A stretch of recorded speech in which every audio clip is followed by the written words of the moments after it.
مباراة أفريقية ومحلية للأهلي في شهر نوفمبر. شهر نوفمبر ده الأهلي هيلعب حوالي 15 خمس ماتشات، آسف، خمس ماتشات. أولها مباراة المقاولين يوم السبت الساعة 7، وبعد كده يوم الأربع اللي بعديه اللي هو يوم 8 إن شاء الله سيراميكا كليوباترا في الدوري، وبعد كده يوم 11 مباراة الأهلي والجونة أيضا في الدوري، وبعد كده هنقف في التوقف الدولي. بعد كده نرجع يوم 23 24 هنلعب مع فريق ميدياما الغاني في أول مباراة في دوري أبطال أفريقيا في مرحلة المجموعات.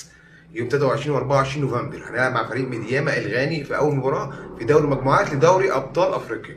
وبعد كده آخر مباراة في شهر نوفمبر إن شاء الله هي مباراة سموحة في الدوري يوم 28 نوفمبر. إذا هم حوالي 5 مباريات للأهلي في شهر نوفمبر الحالي، غير إن اللعيبة هتريح وفي لعيبة هتروح المنتخب، فهيكون ضغط أكيد.